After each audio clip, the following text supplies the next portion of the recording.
Hemos estado poniendo nuestra atención en las predicaciones anteriores acerca de un estudio de la ley de Dios y concluimos en ese estudio hablando acerca del tercer mandamiento de no tomar el nombre de Dios en vano. Hicimos también estudios de otros aspectos que los mezclamos con el estudio de la ley de Dios y también acerca de la naturaleza de Cristo cuando vino en cumplimiento del plan de la redención.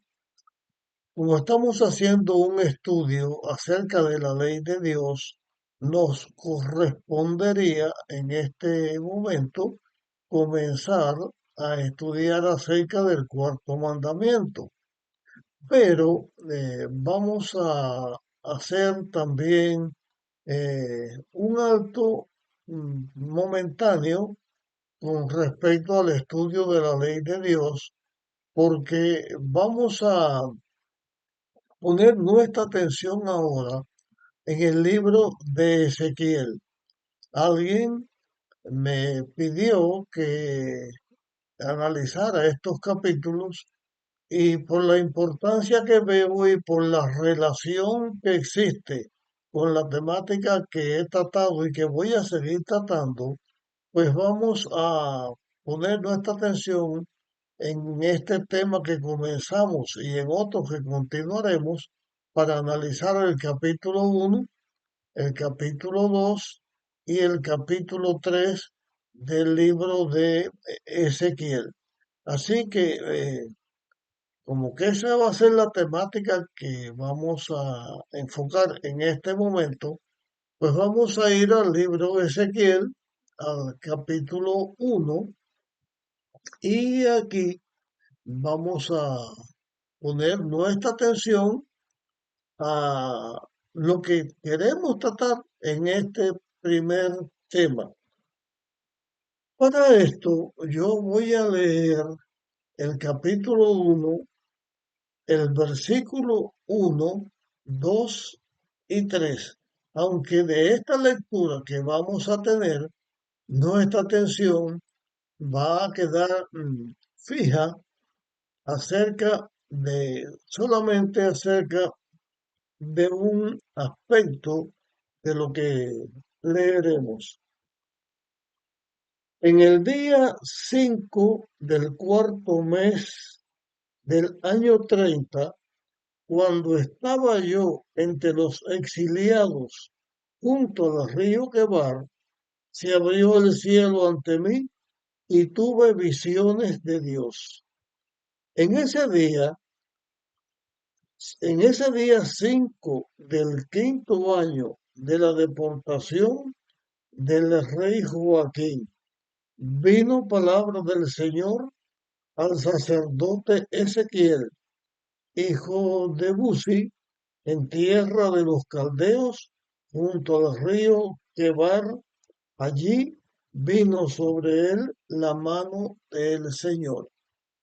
Estos son los textos que estamos leyendo y en los cuales vamos a poner nuestra atención en esta temática.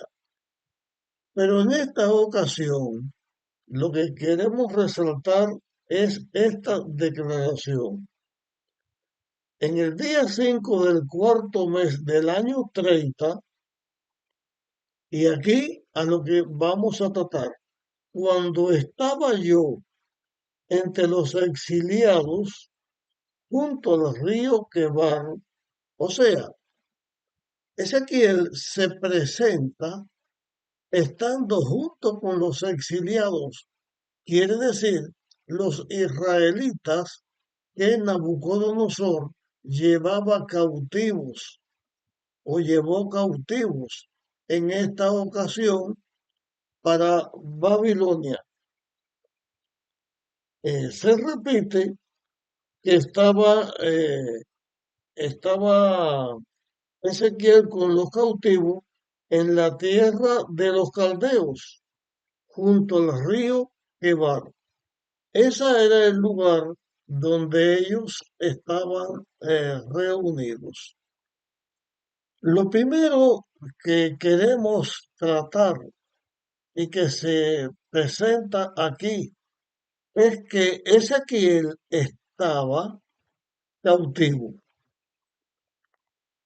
Los demás exiliados eran los demás israelitas que en esta ocasión estaban cautivos y habían sido llevados a Babilonia como cautivos, aunque allí no se les sometió a una esclavitud, sino que se los sometió a una deportación. Ellos fueron deportados o llevados de Babilonia, de Judá, de Israel, bueno, Judá, Jerusalén, capital de Israel, lo que quedaba, diciéndolo de otra manera, del grupo que quedaba, de la tribu de Judá.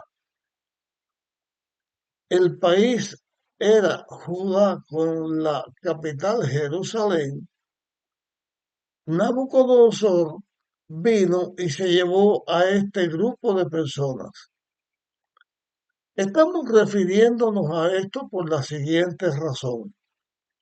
Antes que Nabucodonosor viniera a llevarse a los judíos o israelitas cautivos o llevados para que fueran deportados y vivieran en Babilonia, antes de esto, ya nosotros hemos visto en nuestros temas y también al leer la Biblia nosotros encontramos que el pueblo de Israel, las 10 tribus que habían formado la nación de Israel, ellos fueron llevados cautivos todos por los asirios y así desaparecieron porque se los llevaron los asirios y ya en la Biblia no se vuelve a hablar de estas tribus porque ya ellos dejaron de existir como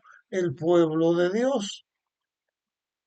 Los israelitas habían sido llevados cautivos porque ellos desobedecieron a Dios. Se fueron a la adoración de dioses falsos. Y como que ellos se fueron a la adoración de dioses falsos,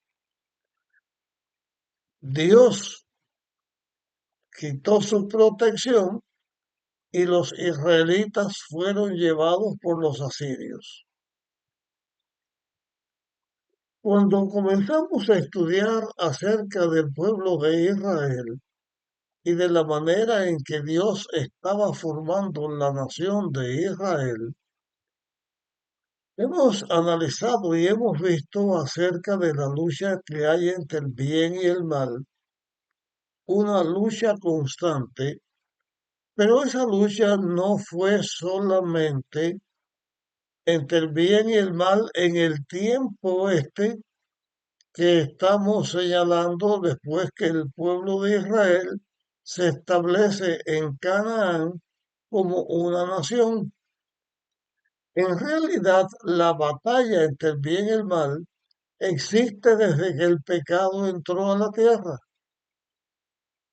Y en el relato bíblico se presentan las ocasiones en que parecía que el mal estaba ganando la victoria y que el bien, o sea, los seguidores de Dios, desaparecerían en la historia de este mundo de pecado. Pero como Dios había señalado a Adán y Eva que habría un método en que el hombre pudiera ser redimido, salvado del pecado y de las consecuencias del pecado. Eso se presenta mediante el plan de la redención. Esa batalla se recrudeció y es lo que ha estado en la tierra a través de los tiempos. a través de los tiempos en que los israelitas, todos los israelitas, eran el pueblo de Dios y tenían el mensaje para compartirlo en el mundo, ahora nosotros nos encontramos con el pueblo de Israel, las 12 tribus, 10 tribus habían ido a la dispersión por los asirios.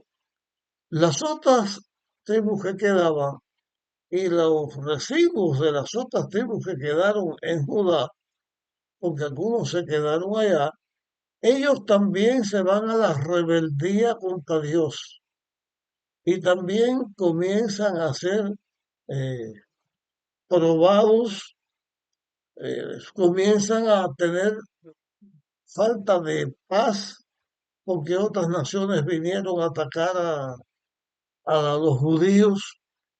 Ellos llegaron también a separarse de Dios porque desobedecieron a Dios, violando la ley de Dios. Ellos se rebelan contra Dios y entonces vienen las distintas deportaciones que el rey de Babilonia había hecho sobre los israelitas. En este caso de Ezequiel, solamente nos estamos fijando ahora en el grupo de deportados que había, los exiliados que había.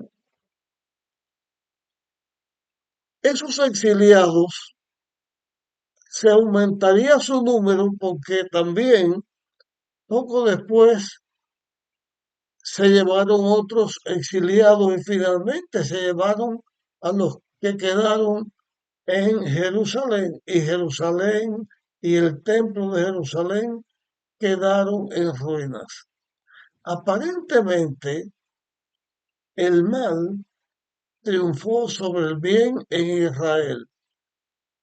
Y estamos dedicando este primer tema a hablar de esto porque en apariencia, en distintos momentos de la historia del mundo, ha aparecido como que el mal está venciendo al bien y como que la fe en el plan de la redención, en el método que Dios estableció para redimir al hombre de la consecuencia del pecado. Y la consecuencia del pecado es lo corruptible, o sea que el ser humano va muriendo poco a poco hasta que llega la muerte, o sea, la incorrupción y la mortalidad llegaron a la tierra porque el ser humano se alejó de Dios. En esa lucha donde Dios presenta el plan de la redención, o sea que hay una esperanza para el ser humano para no ser destruido por el pecado, y donde se asegura que el pecado va a ser destruido, en esa condición hay momentos en la historia de la humanidad que parece que ya no hay esperanza. Parece que el pueblo de Dios no tiene solución. En el relato bíblico voy a unir esto que estaba sucediendo, que el pueblo de Dios parecía que había llegado al momento de ser destruido, y voy a hablar de otro momento donde también parecía que el mal vencía al bien y que el pueblo de Dios también iba a ser destruido.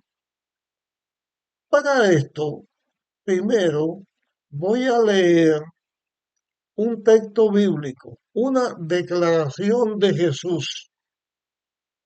Y esa declaración de Jesús está escrita en el libro de Lucas, el capítulo 18. Son unas palabras de Jesús. Y esas palabras de Jesús a veces ha sido interpretada y se ha hablado de ella. Dice Lucas 18:8. Os digo, bueno, para que se sepa de qué estoy hablando, estamos hablando aquí de una viuda que fue a buscar justicia ante un juez que era injusto. Y ese juez que era injusto no temía a Dios, no temía al hombre, era una persona que hacía lo que le parecía y que era injusto, no impartía justicia. Pero la viuda iba y lo importunaba y hazme justicia y hazme justicia. Y llegó un momento en que el juez se cansó y dijo que le iba a hacer justicia para que esa mujer no lo siguiera incomodando. Hablando de esta parábola, Jesús dijo entonces, y está en el versículo 7. Bueno, voy a leer el 6, el 7 y el 8. En el versículo 8 que están las palabras de Jesús. Dice, y dijo el Señor, oíd lo que dijo el juez injusto. Y Dios no hará justicia a sus elegidos que claman a Él día y noche, aunque parezca demorar en defenderlos. Aquí presenta las palabras de Jesús que si el juez injusto hizo justicia, ¿cómo entonces Dios, cómo entonces Dios no iba a hacer justicia? Vuelvo a leer estas palabras. Y Dios, y Dios no hará justicia a sus elegidos que claman a Él día y noche, aunque parezca demorar en defenderlos. Esta palabra señala que hay ocasiones en que parece que la maldad, que el pecado va a triunfar y que las pocas personas que claman a Dios, aunque parece que Dios demora en responderle, Dios no va a responder a sus hijos. Ahora viene el versículo 8 al que me referí desde el principio. Y os digo que les hará justicia y pronto. Sin embargo, dijo Jesús, cuando el Hijo del Hombre venga, ¿hallará fe en la tierra? Muchos, ante esta pregunta de Jesús, la toman como si Jesús estuviera diciendo que cuando Él venga a la tierra, o sea, en la segunda venida de Jesús, hallará justicia en la tierra, hallará fe en la tierra, porque aparentemente Dios demora en responder, hallará fe en la tierra. Dejo la interrogante así como está. Ahora voy a compartir lo que dice en Habacuc capítulo 2 y vamos a leer algunos versículos o algo, lo que está escrito aquí en el versículo 4.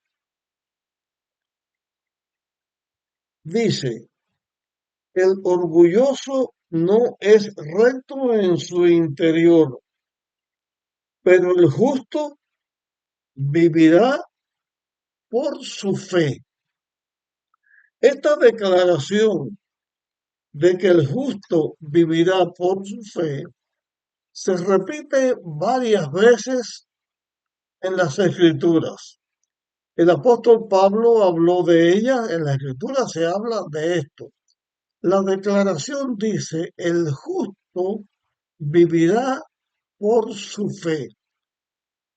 La declaración de Jesús, cuando Cristo venga o cuando vuelva a la tierra, hallará fe en la tierra.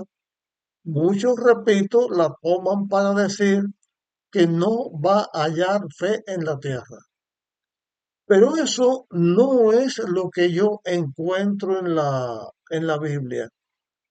Y por eso estoy compartiendo este mensaje con ustedes y he comenzado en el libro de Ezequiel hablando de este aspecto. Los deportados estaban repatriados allí en el río Quebar, en este lugar de Babilonia, y que el número de los israelitas que irían también siendo repatriados a Babilonia, por 3 veces el rey de Babilonia llevó los israelitas cautivos hasta que Jerusalén quedó destruida. Y así estuvo por cerca de 70 años. Pero en el tiempo de Jesús, cuando a Jesús lo crucificaron, llegó un momento en que volvió a parecer que el mal iba a triunfar sobre el bien. Ese momento fue cuando Jesús lo crucifica.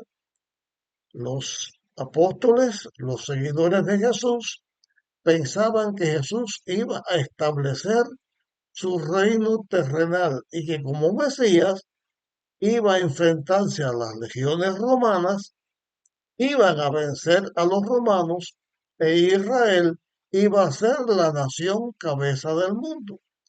Pero Jesús les había dicho que él venía como Cordero de Dios a salvar del pecado a la humanidad.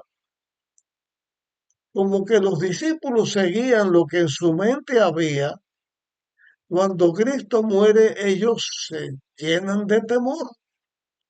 Ellos se esconden para librar su vida, porque los iban a venir a buscar para matarlos seguramente, porque eran los seguidores de Jesús. Y así están los 12 apóstoles, deprimidos. Parecía en esa ocasión que el mal iba a triunfar, dando un gran salto en la historia de la humanidad. Llegamos al tiempo de Guillermo Miller, cuando habló de la segunda venida de Jesús, cuando estableció la fecha de 1844 como el momento en que Jesús iba a volver a la tierra. La expectativa también era falsa, porque el santuario que iba a ser purificado no era la tierra. El santuario no es la tierra, es el santuario celestial. Ellos no entendieron, hubo un gran shock. Parecía que el mal estaba venciendo al bien y que el plan de la redención no se iba a lograr. Vuelvo a dar un salto en la historia y llegamos ahora, estamos en el año 2025 y hace ya algún tiempo que se nota que Dios que levanta un pueblo con un mensaje especial, hablando de la limpieza del santuario, el mensaje de los 3 ángeles, el mensaje de los evangélicos, el mensaje también que viene un cuarto ángel llamando al pueblo de Dios que está disperso en Babilonia. Llega un momento en que ese pueblo también se duerme y parece actualmente que la iglesia de Dios está en apostasía y que no hay quien siga a Dios. Pero Jesús lo que dijo cuando hizo la pregunta, ¿hallará fe en la tierra En el versículo antes Jesús le había dicho que si ese juez injusto hizo justicia, él que es el juez justo, no va a hacer justicia liberando a sus hijos que le claman día y noche. Dios no abandonó al pueblo de Israel cuando los babilonios se lo llevaron cautivo. Dios nunca ha abandonado a su pueblo. Y en este primer tema que estoy hablando de lo que aquí se trata, lo primero que he querido señalar es que cuando Jesús dijo hallará fe en la tierra, la respuesta es que sí hallará fe en la tierra, porque actualmente Dios tiene sus hijos en la tierra, tiene sus hijos que le buscan, que claman por la liberación del pecado.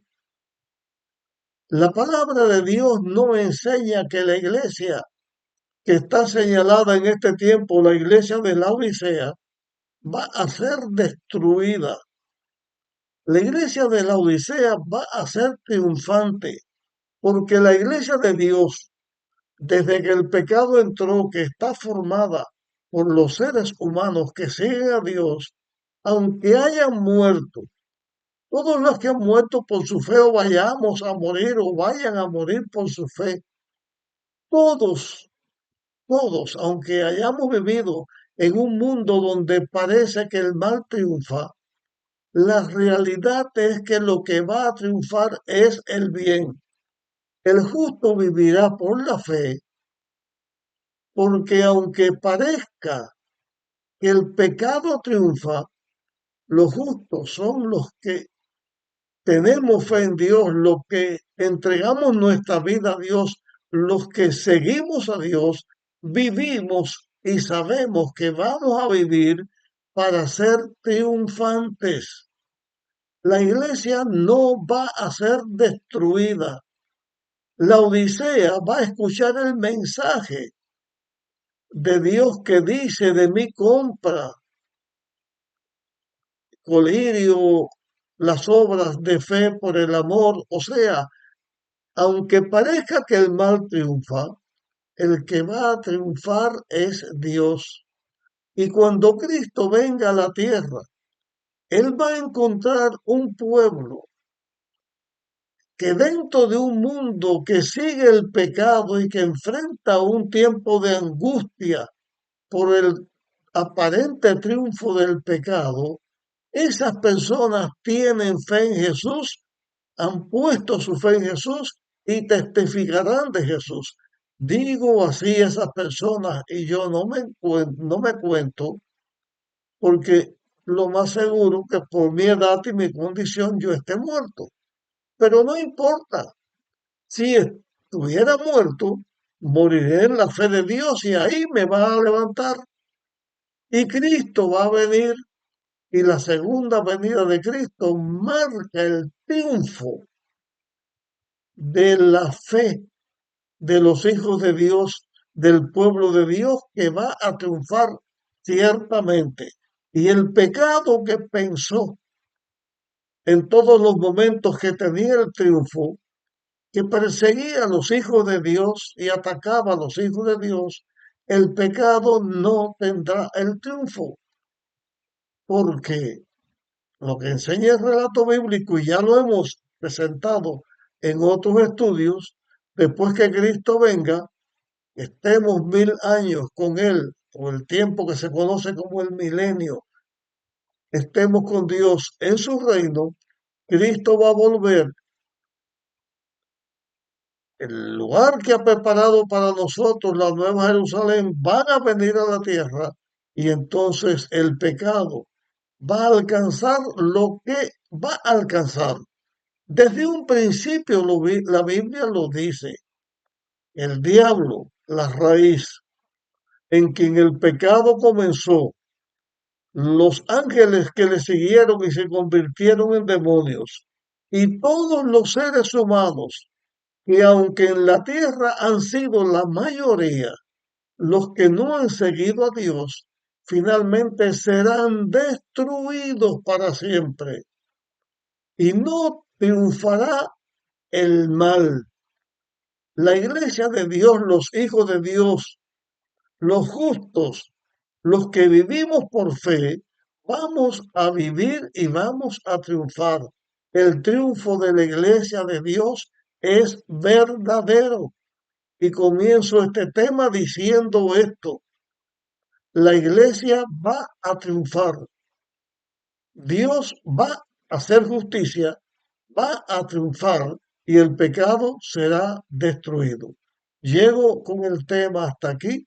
Seguiré tratando este capítulo, analizando otras cosas y en el próximo tema voy a señalar o voy a presentarles pruebas bíblicas, además de las que ya he presentado en este tema, donde se señala el triunfo del plan de la redención y el triunfo de Dios. Comparte este tema con otras personas para que puedan ser ayudadas y nos encontraremos en nuestra próxima grabación.